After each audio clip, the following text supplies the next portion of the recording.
A question that I've been asked a lot over the 6 years I've been on social media is, how much do you apply when spraying a fragrance? You want to know the answer? Stay tuned.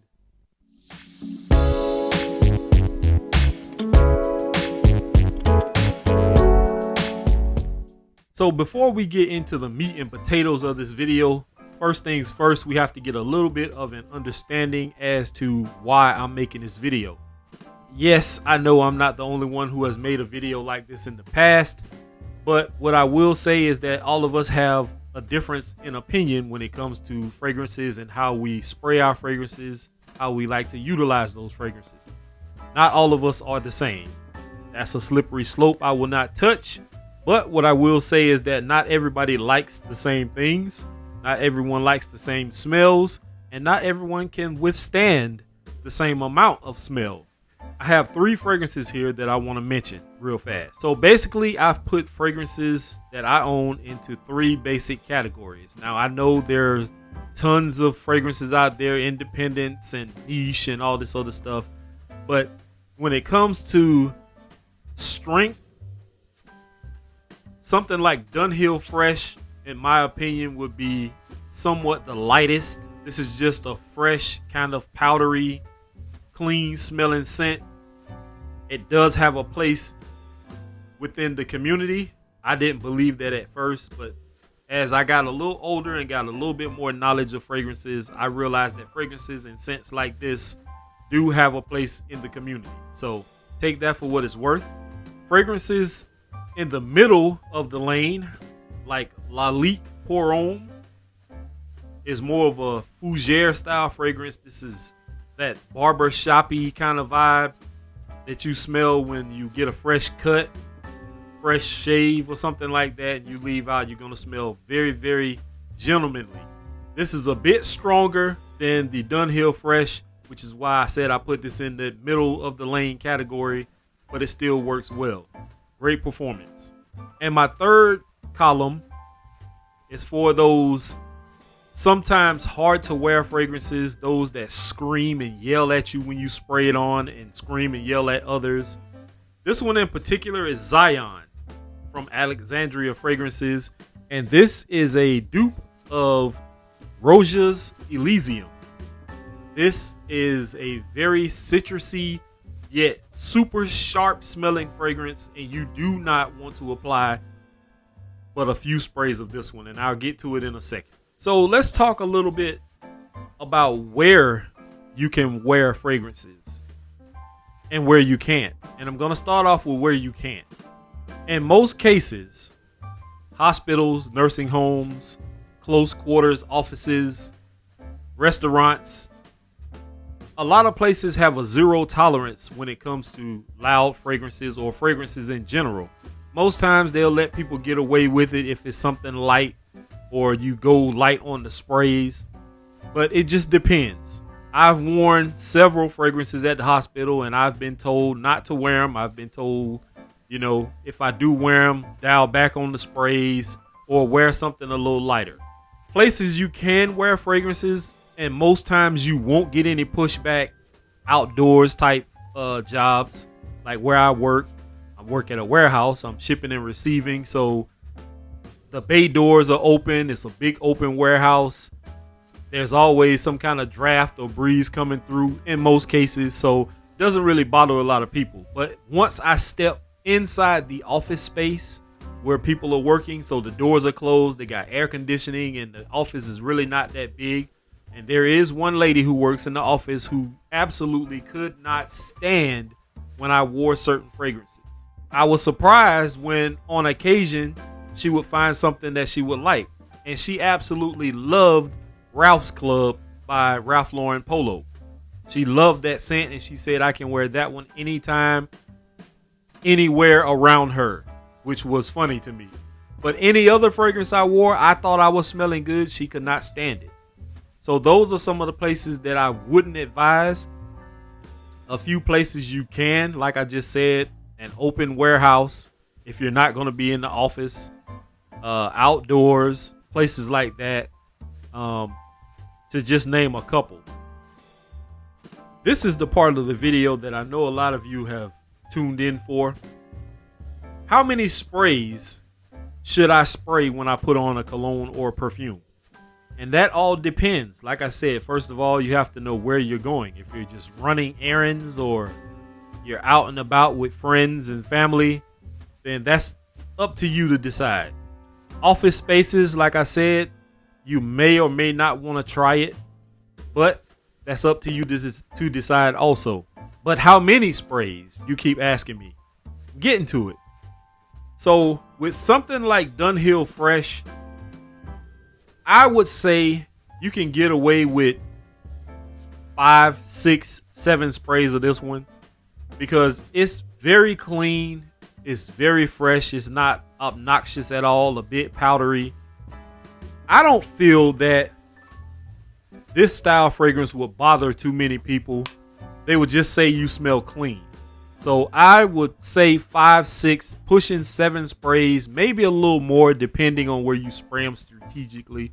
But Dunhill Fresh, you probably can get away with a little bit more than you can the other two.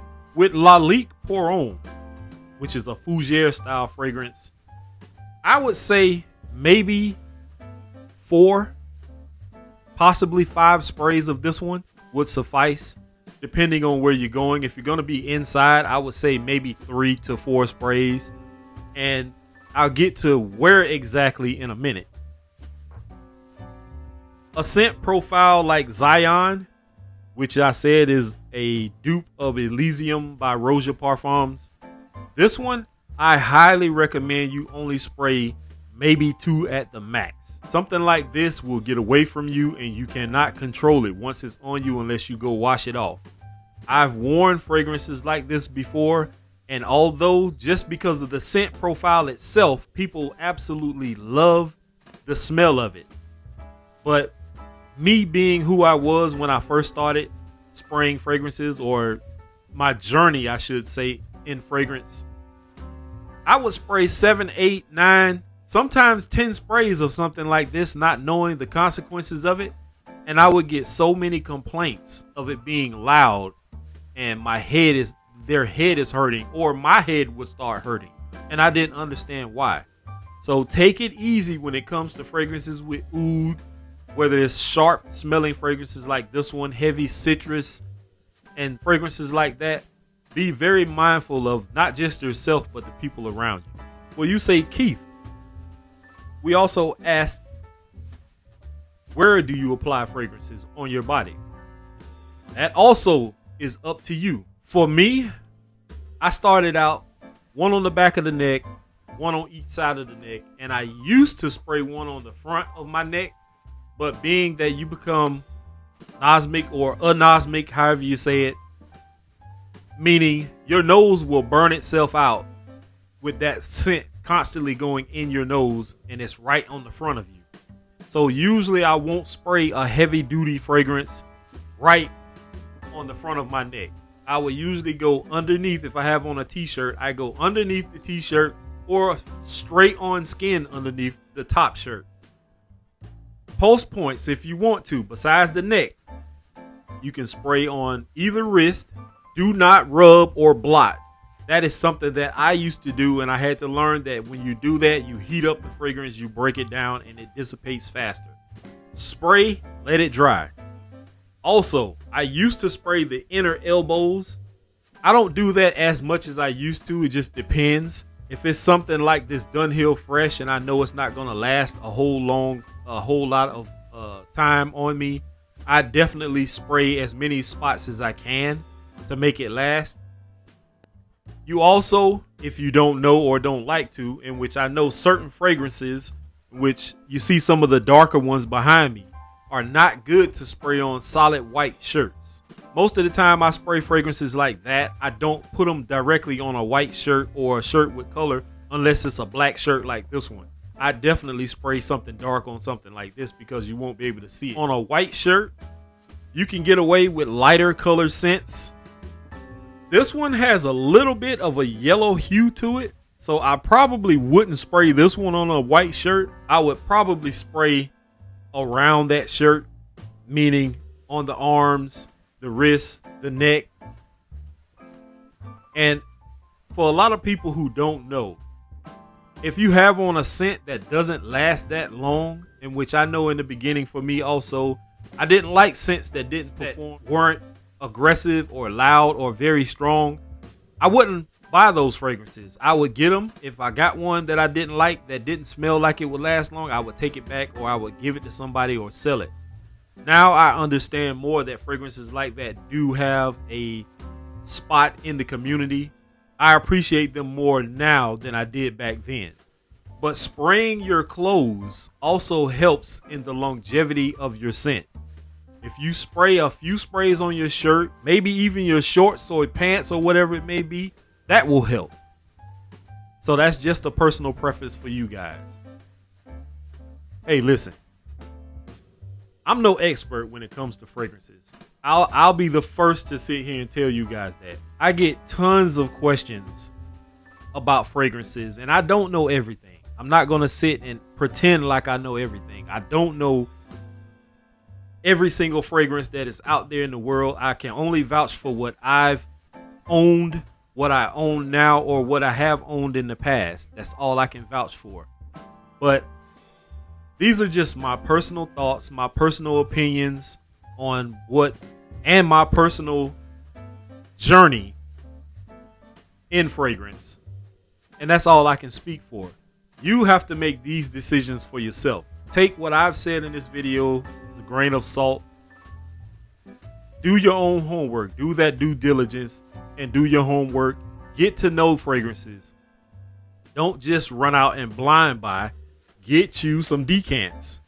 There are plenty of places that sell decants, such as bottles like this, even though it's empty.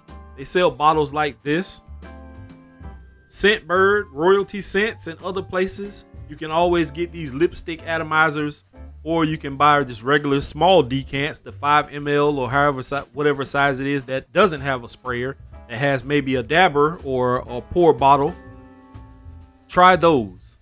Put it on skin, test it, see how it performs for you. But just taking somebody else's word for their personal journey is asinine, guys. Just don't do it. With that being said, though, hope this video was informative and there'll be more videos like this in the near future. Thanks for watching. Peace.